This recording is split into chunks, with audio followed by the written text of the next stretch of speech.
So you know how like Taylor Swift won't have like brown M&Ms in her dressing room? Or like Mariah Carey has to have a certain color roses in her dressing room? I'm gonna start to stipulate that whenever I'm on stage, I have to be able to fit in the chair.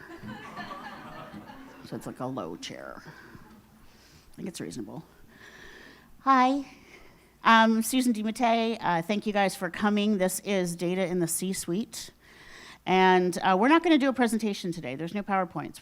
We have an amazing panel here, and we're just going to listen to their wisdom, and I'm going to ask some questions. So in the middle here, we have Lindsay Eddy-Court. She is the Vice President of Consumer Sales and Hospitality for Distinguished Vineyards. She heads the strategy and execution of all sales and marketing programs in all of our direct-to-consumer channels. This includes managing D2C for Argyle, McRosty, and Markham, where she guides hospitality, guest services, events, and e-commerce. Thank you. Welcome. Then we have Ridgely Evers. He has been farming for over 30 years, and he's the founder of DeVero Farms and Winery in Healdsburg. It is a 100% D2C brand, as well as Avivo, and it's a 100% direct-to-trade brand. In parallel, he's been active in the software industry for over 40 years. He has driven the creation of QuickBooks as well as complete D2C, which is now part of Vinishipper. Steve Harrison here is the president and CEO of Zero Link Markets. It's a company that facilitates direct sales for micro to medium-sized alcohol producers, brand owners, and retailers through their platforms. They use Vinishipper and complete D2C. Stephen also chairs the Craft Wine Association Direct Sales Advisory Group, which is a nonprofit formed in 2016 to advocate for the interest of craft producers around the US. Kathy Hoya is the co-founder and CEO of Enolytics, and if you don't know what that is, everybody look down on your badge. There it is, which builds data analytics software for the wine and spirits industry. She says she is not a self-reported data person by training or by background. And then finally here we have Debbie Leal. Debbie's been lending her considerable talents to the Napa Valley wine industry since 1992. She served as winemaker and general manager at Vincent Arroyo Winery for 12 years. Then she led Baldacci Family Vineyards as a general manager for 8 years. And she finally found her home at Knightsbridge Winery in 2014, where she remains a decade later. During her tenure, she has created a strong culture focused on success while leading a team of skilled and enthusiastic professionals. So, we have a crack team here today, and we're going to ask some questions about how to incorporate and think about data in the C-suite. And this is a very hot topic. If you've ever done any Googling on it, it's not specific to the wine industry. A lot of companies are trying to figure out how to develop a culture and the processes internally to incorporate data for better decisions. When we started talking about this as a group, it occurred to us that there's lots of different levels of data. So the first thing we wanted to do was define what is data. So we're going to use that as a framework here. And we're going to start with the broadest type of data, which is third-party data. Data that is done by Silicon Valley Survey or the Wine Market Council, Community Benchmark. It's data that's done by a third party that is conducted by outside groups, and it's about macro trends in the environment. Hold on. Too many things. Okay, so Debbie, we're going to start with you. How do you find these high-level market performance reports helpful, and do you bring them down to weekly performances, or how do you use them at your company? So, great question. Also, thanks for bringing us here to let us talk about data, because we could talk about data forever.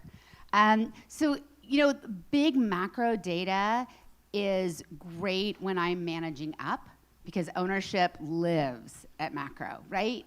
And so you have to make sure that you're completely understanding where you sit within your industry, which for me would be the wine industry here.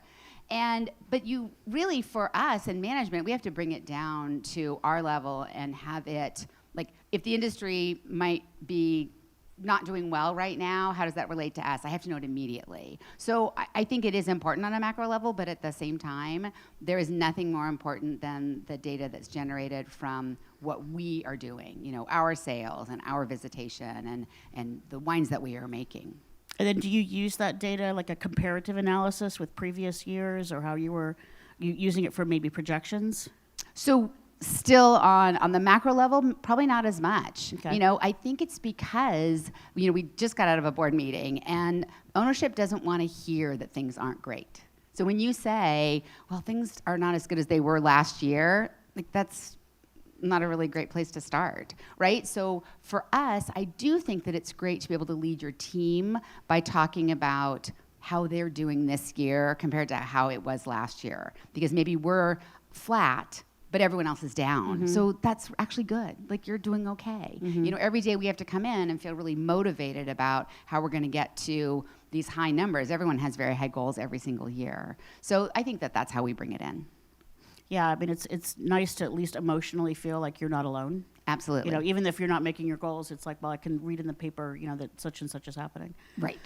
So, Lindsay, let's move to you. How does traffic and other trends help you for planning and forecasting in hospitality?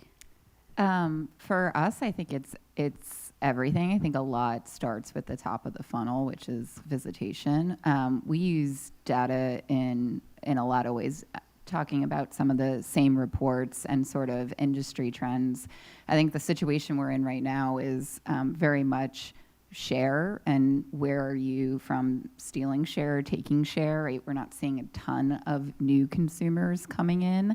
And what are we doing if we are seeing new consumers? What are we doing to capture them? So as far as hospitality and visitation, I always like to start with the objective and the why, and then what are the KPIs of measuring things. So if we're creating a new experience, for example, why are we creating that experience? Who is the consumer? So using data to sort of drive our decisions on developing that experience. And then how do we measure if it's successful?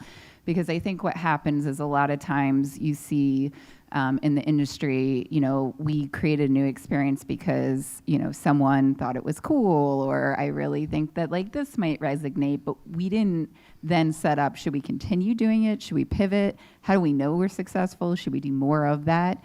The other thing I use it for from a forecasting standpoint is looking at industry trends. And as I think about where am I spending my advertising and promotion dollars, measuring once I do release sort of the calendar for the next 90 days or quarter, because I do like to pivot on some of that A&P spend. Am I seeing my return on investment in the data?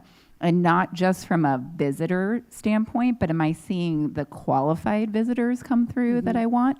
So am I tracking against my, you know, my gross margin on my cases being sold? Am I tracking on the velocity? Am I tracking on my rev per person? Because we can bring in a ton of people and then those KPIs drop and we're actually not as profitable on the bottom line. So in many ways, using them on macro and micro views.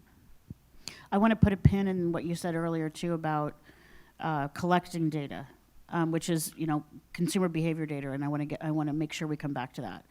But let's move it over to you, Steve. I know you create, as part of your craft beverage industry, you create reports like this that are sent out. How do you see people using the data that you distribute? So, so just so everybody knows, so VinoShipper runs around 3,000 shopping carts, and so from around the country. So we don't do anything by survey. We actually have actual data that we see with craft producers. We didn't do it for many years because we didn't feel we had enough data, and then a couple years ago we decided we certainly had enough data that we could start to sort of talk about what was happening around the country. Many may have may not seen, we published a little craft producer report, and therefore we can talk about like, hey, where are products selling to? Who are the buying states? What price points, et cetera? You know, just recently we just pulled on reservations because we were just curious on, you know, who's booking reservations? When are they booking reservations? And so just to let you know, just quick stats. So, you know, Gen Z, they represent about 10% of the people booking reservations, and then the other three categories, millennials, boomers, et cetera, they're almost equal. But what was really interesting, and you know, this trend has gone on reservations, for example, of like, you have to make a reservation.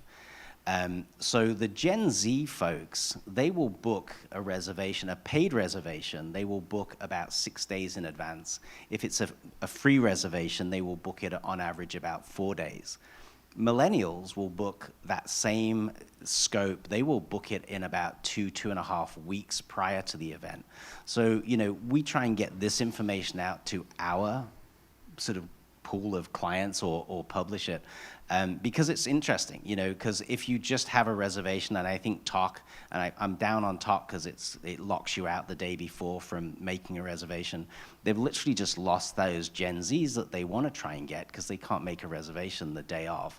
Those are the people that you have to have your walk-in sign up there for. So that's the kind of data we do. We also work with Cal Recycle as an example. So everybody's had to, in California, as you know, you've just had to do the whole CRV thing. So we actually report for about 700 wineries. We actually do their reports for the CRV. And so, actually half in California and half out. But what's interesting, and we share this because we share it back to Cal Recycle, on average, those wineries have paid this year $13 in CRV. And so the big hassle of doing this and the reality of it. So we just gradually get those. We also have another quick stat because I always look at the SVB report and it talks about like, hey, the average price of a bottle of wine is $85. And I'm like, holy shit, that's a lot of money. But then we decided we'd look at our reports and our statistics. And yeah, that is probably right for the people they survey within Napa predominantly. When you've got these $150, $200 bottles of wine, if you go around the country, that number suddenly drops down to about $26. And in California, as an average, it's about $36 for small craft producers. So, again, we're not looking at it for a specific, but we give it to our clients, and then they can see where they measure if they're not a big winery or a super high premium winery, and it sort of gives them. And we've got tons of data because of that. Yeah, I think, even from the marketing end, I love directional data like that, benchmarks, because then you can kind of get a feel for what's coming, or what it might, to your point, it might not necessarily come to be, but it at least gives you some sort of a roadmap or an eyeglass to see, hey, millennials are bringing a lot more kids.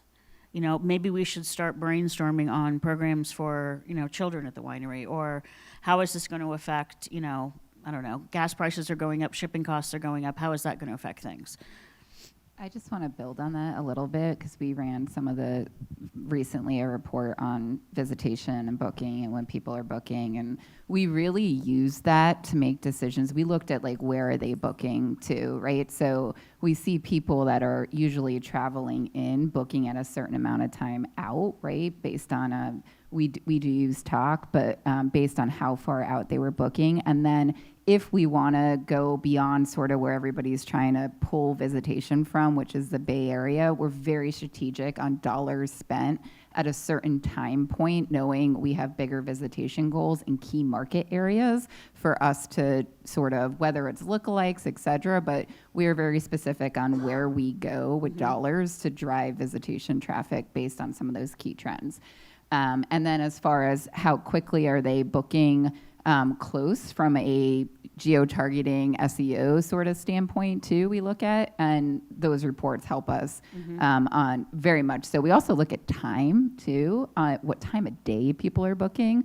It's pretty funny that most people, it must be work from home maybe, I don't know, but 11 to 3, people are, they're planning their wine vacations. So, Why, what do you do mid-morning?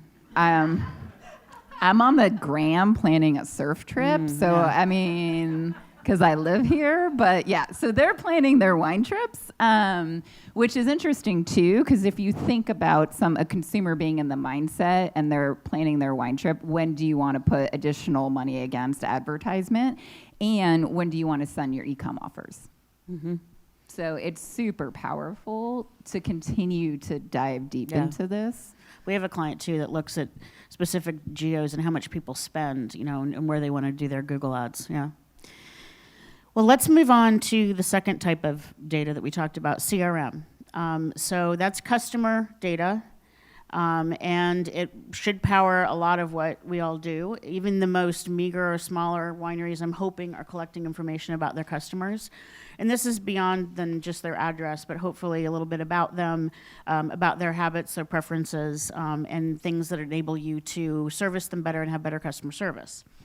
Now, Ridge, you actually created a CRM, so maybe you could give us some ideas. And I'm thinking, since we have a wide variety of people here, could you do like a crawl, walk, run, small, medium, large business kind of for different audiences? What platforms and pitfalls and advice do you have since you created one?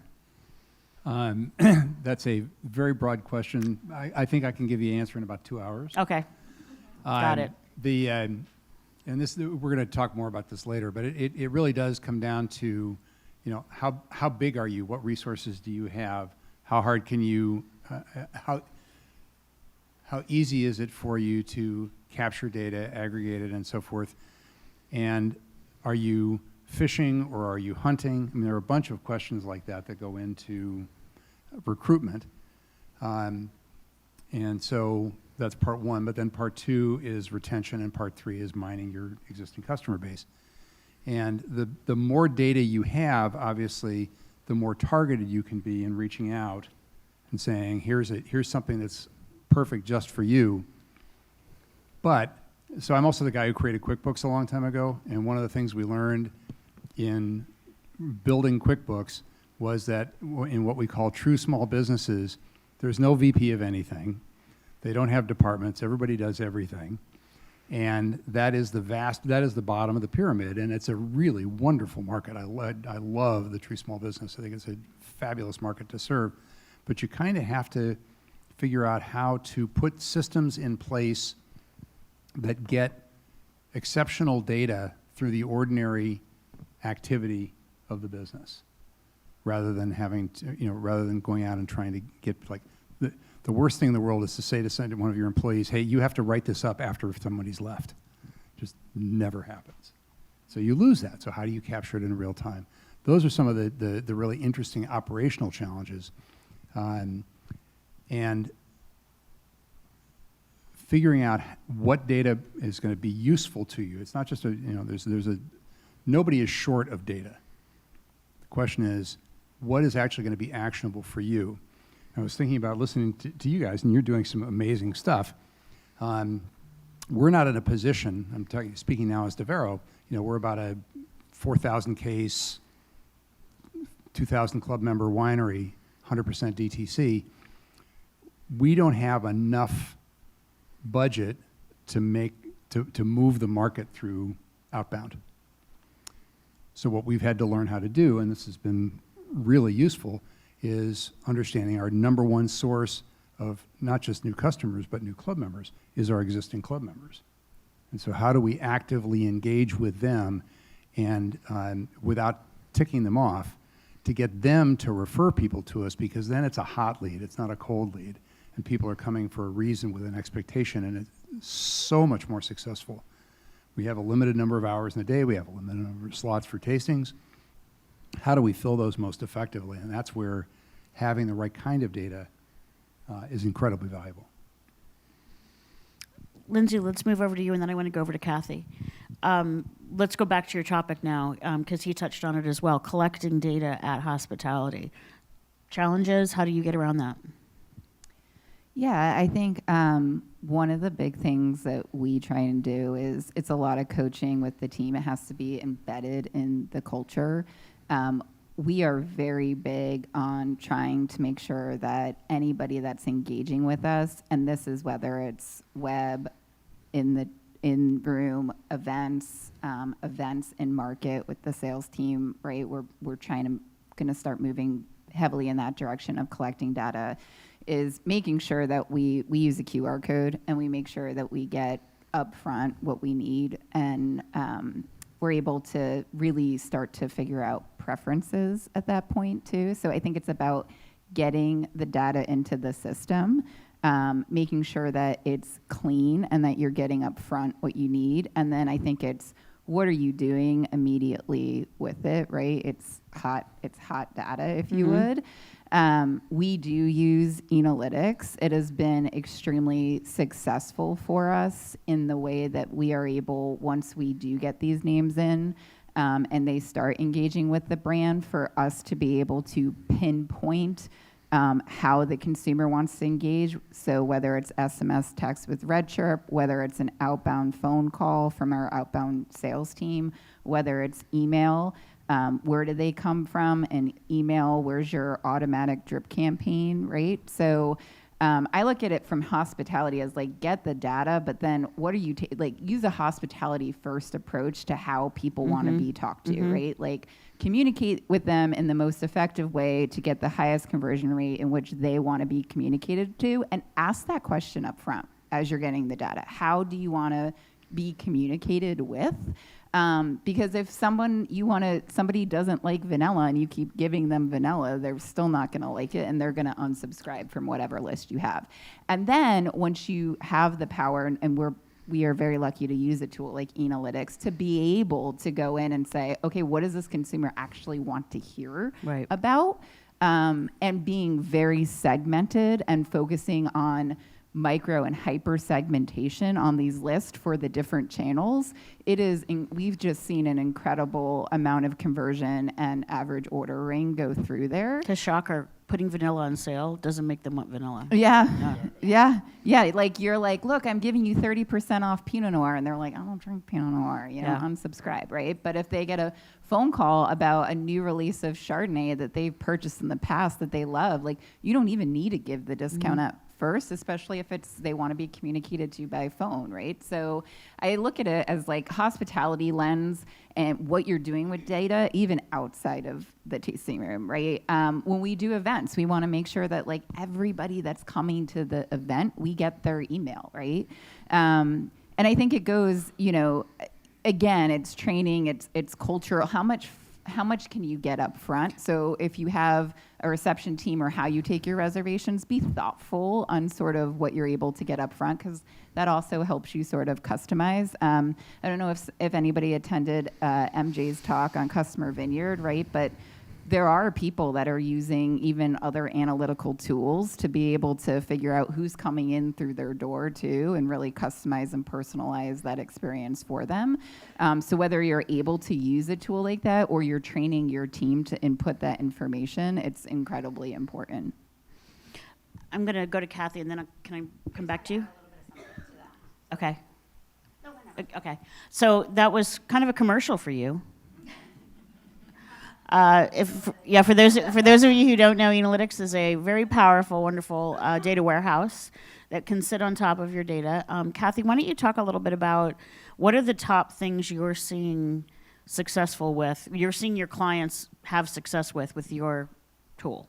Yeah, for sure. It's really bad English. Can I take just a minute though to say thank you for being in this room to talk about this topic.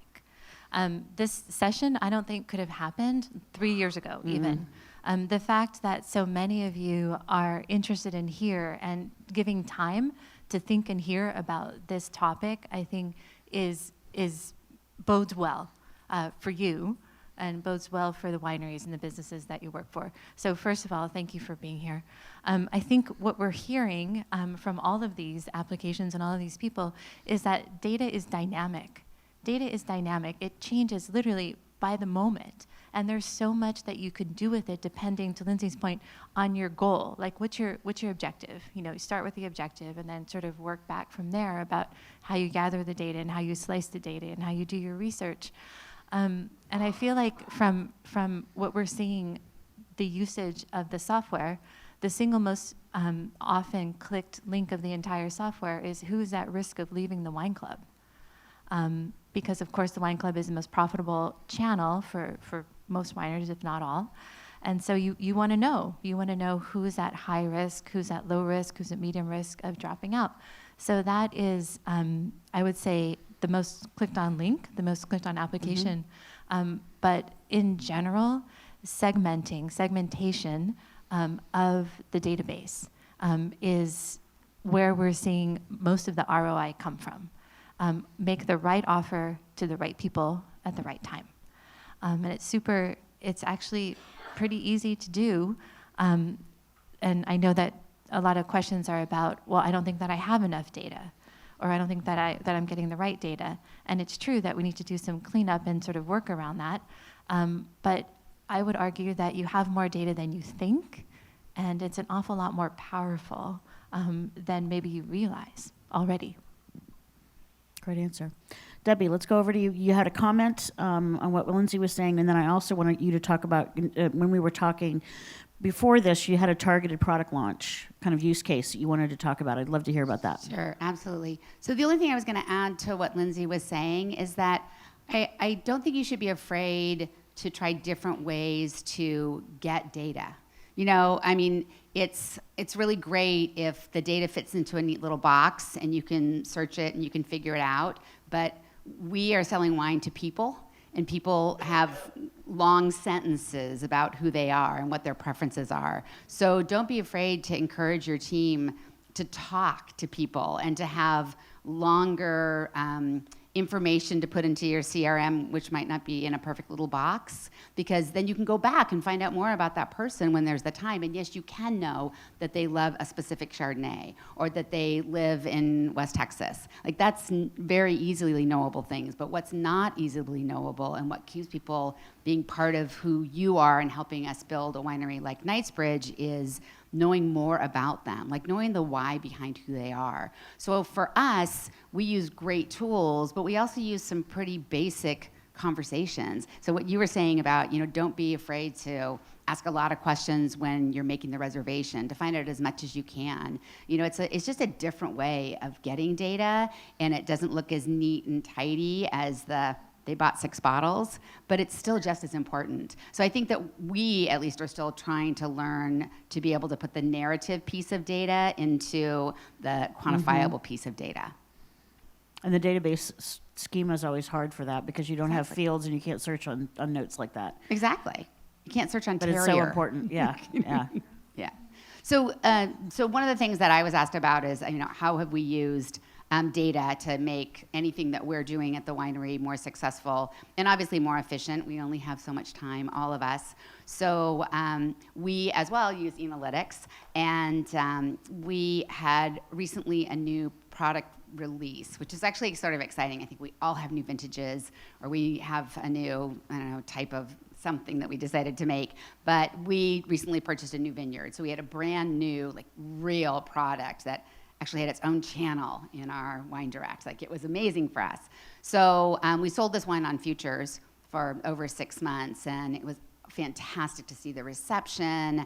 And then all of a sudden it was time to release this wine, and we realized we hadn't actually told everybody about it. And that obviously meant that we hadn't sold a lot of it, because we're very tiny and we get 13 people that get to come visit us a day. So we wanted to be able to find a way to reach out to our existing collectors and have them know about this amazing wine. So sat down with our team and really talked about who are the people that you think would be interested in this wine, and how should we speak to them differently? So exactly what Kathy was saying, like, you just can't scattershot an email anymore. You have to really speak to the people that are gonna get your information. So we talked about, well, we've only been open with a new winery since 2021. So not a lot of people have visited us. So we've thought, oh, there's a segment, people who have been to the winery, but they didn't know we had this wine because the wine's only been there for 6 months. So we wanted to speak to them in a very specific way. So segment 1.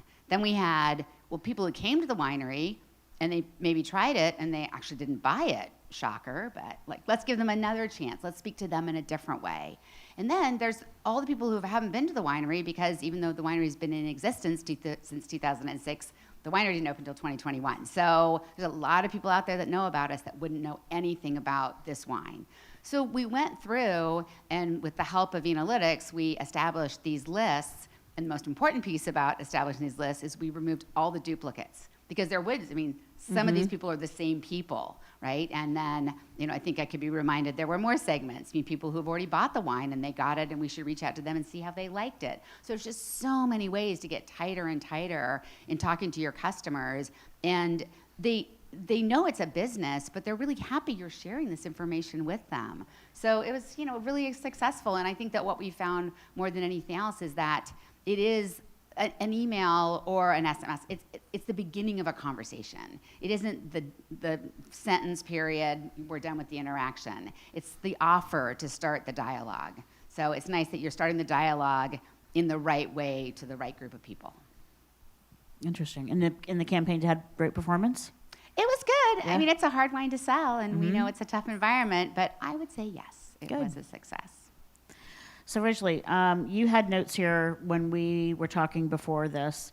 You wanted to talk about acquisition versus retention versus revenue mining, and how you would use CRM tools for each of those objectives. Well, it's those are the three. If you're a DTC winery, those are the three things you do. You acquire new customers. Hopefully, you retain them, and during the period that you retain them, you are able to get them to transact with you. But those are all very different skills. And one of the things that I've observed in 20 plus years of doing this is the thing that most wineries, smaller wineries and larger wineries, more sophisticated wineries do a much better job of it. But in general, wineries do the poorest at is retention. And it's figuring out how to communicate with your customers in a way that isn't transactional. And that's a really hard thing to do, because we're all sitting here trying to, we're driving revenue and blah, blah, blah. So one of the things that we did in Complete DTC that grew out of something that we were doing just manually was, obviously, for your customers, exactly who has bought this bottle of wine. What we started doing was reaching out to our customers every time we tasted that wine and giving them tasting notes that are updated. Then we automated that. But it's a communication that is entirely about them. Right? It's not, you're just saying, hey, we opened this the other day. By the way, if you run a wine club, you have a wine club, the number one reason that people drop after, loss of job, loss of spouse, whatever, is too much wine. And when you drill down on that, what you find out is, I have a lot of your wine, and it's really good wine, and I feel nervous about drinking it. I'm trying to save it. How do you get over that? You send out an email that says, hey, we just opened up the 2017 Foo. It was spectacular. Had it with this, it was delicious. Everybody at the table loved it, blah, blah, blah, blah. And so now you've given them permission to go into their cellar and take something that's actually sitting in a blocking function for an additional engagement with you. That's the kind of stuff that you can do when you have good data. And I think it's the single most important thing we all have to do. We focus a lot on traffic, we focus a lot on visitation, but it's how do you keep the customers you have and delight them? And I think I would add one other piece in that, and this was one of the first things that I learned. I'm almost afraid to say this. I started writing code in 1967. One of the first things I learned is if data's in two places, at least one of them is wrong. So having, and there are a few things that are more embarrassing than reaching out to a customer on the basis of incorrect data. And so, well, I think we're probably going to get to this again later, but it's really important to understand how do you get all these different data points into a single data set, and then how do you mine them from within that? And that then tees you up to be able to do retention. Acquisition, you can always get better at. We all kick ourselves, oh, I should have gotten that one or whatever, but retention is something that we absolutely can get better at, and if you do that, then your revenue mining will go up as well. I think we, as an industry, we do a good job with club. Where I see the fall off is this no man's land between, they bought something and they're not in the club, but they're still a customer. There's so much focus on acquisition, as you said, so much, and there's clear KPIs on what's efficient, what made money, So that's easy to play in, and it's easy to see in the club member too, like how much they bought and what their lifetime value is. It's that gray area in between that really the data would be most helpful for. Yes, and. Okay, all right. Because that is, that's one of the 4 boxes, right? But I think we get a little self-congratulatory about how good a job we do with club. Because you look at it and say, okay, I've got this many people I'm sending out a club announcement to, and I'm going to forecast this amount of revenue. But did you actually get all the revenue that you could have? Have you engaged with that customer off-cycle in ways that cause them to look forward to the next release? And to reach out to you and say, hey, I'd like to add more on, and those kinds of things? Or do you just focus, again, speaking specifically to the case of smaller wineries that are notoriously understaffed, are you just trying to get boxes packed and out?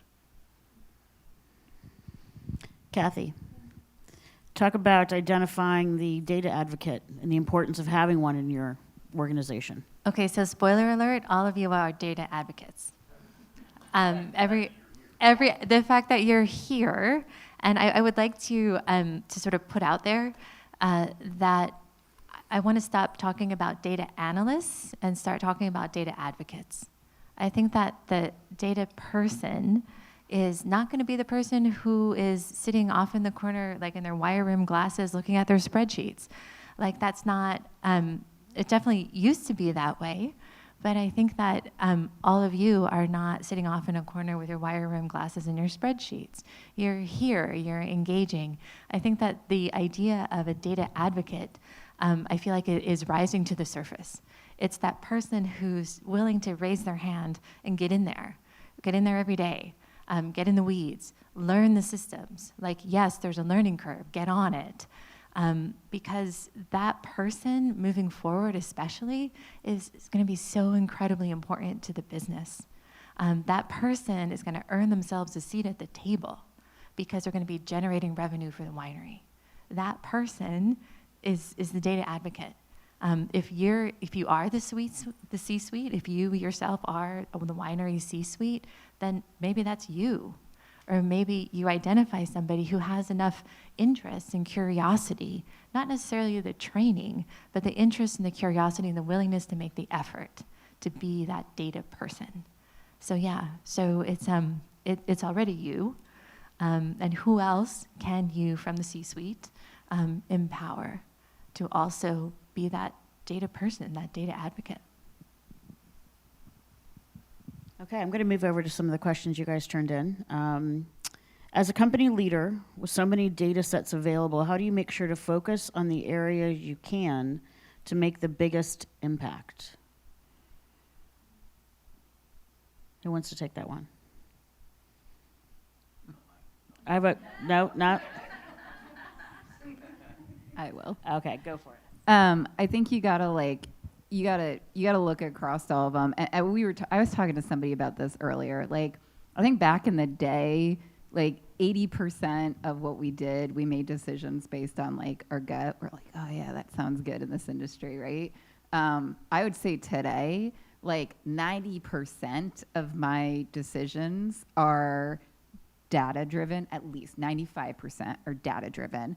I'm always asking, like, show me the data, right? Like, I was actually talking about this. I had a tasting room manager that was trying to say, like, my performance in the tasting room is because of the email SMS offer that you're doing, and it's such a high discount that it's affecting my sales in the tasting room.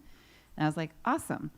Can you tell me, using the data, how many of the consumers coming in the tasting room are either club members or repeat visitors, right? Because they are going to be the ones that get the offer.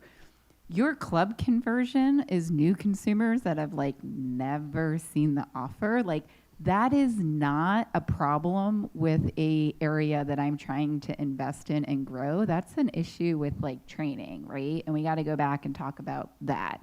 So, I mean, I tend to use it on like 90% of what I do or 95% of what I do, even when I think about new things or I'm analyzing trends, is 95% data driven, and now 5% from my gut of where am I going to place my bet. We can't do everything. It's not unlimited budgets. Like, where am I going to place my bet? but I'm looking at that from industry trends and then how I'm performing and where do I see opportunity. And if I'm also looking at investment, if I'm investing, I go back to like, what are your KPIs that you're measuring against? So you can say, where am I getting the biggest return? And that's where I'm gonna bet. So you brought up a point originally that we were going to talk about, which is honestly assessing your team and how you go about doing that. And you know, all the great ideas in the world are fantastic. And if you don't have anybody to execute them, it's not going to work. Yeah, I think that's key. And again, it's very much tied to your size and your budget. If you have the ability to dedicate a person to pulling data together from disparate sources or analyzing it and lifting out insights, great. On the other hand, if that person leaves, which, spoiler alert, people do, you're kind of screwed. So how do you, and Kathy, I agree with you, by the way, that we need data advocates, right? And we need to have people having conversations that are data-based. But at the same time, I think it actually, you've got to kind of create a culture of data awareness. But you also have to then look at your organization, including yourself, thoughtfully and say, am I going to be able to get my team to do the extra stuff that's necessary to turn data into information? And that's the leap. Actionable information. Yeah, Things you can exactly. actually do. Yeah. Useful information, right? Actionable or not, but at least useful. And if you don't, as Confucius famously said, it's dangerous to leap a chasm in 2 bounds. If you don't have the ability to make it all the way across, don't start, and look instead for different ways to get to it. And that's one of the things that Enolytics is an incredibly powerful platform. Full stop. Awesome. This session is paid for by Enolytics. Just kidding. It's really Also not. sponsored by Complete DTC. Really- If you don't have an organization that's capable of doing that, then you need a system like the one that we created that pulls all this data together. So you're not trying to say, well, I've got MailChimp over here, and I've got RedChirp over here, and I've got this over Talk over there, and this over there, and that over there, and you end up with Which, by the way, drives your marketing person crazy. yeah. Yeah. Absolutely. Yeah. Because pulling all that stuff together, Steve and I were just having a conversation about this morning at like 6 o'clock. It's the difference between QuickBooks and Salesforce, right? If you have the ability to deploy Salesforce, you can get it to sing the battle hymn of the Republic to you in the morning when you wake up.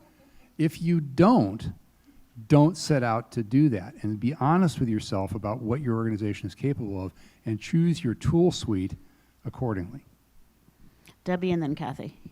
So the part that I was going to add is that there's data in the planning and there is data in the doing, and the data is different and the end user is different. So the data in the planning might be me, it might be my director of DTC.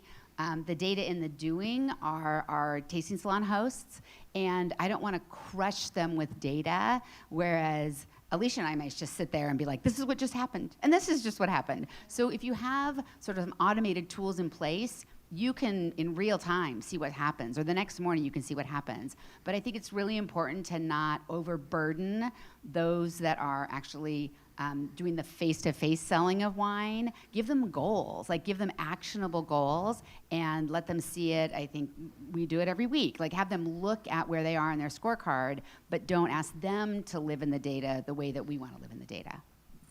Yeah, and that actually is relevant to what I would say in response is that it's true.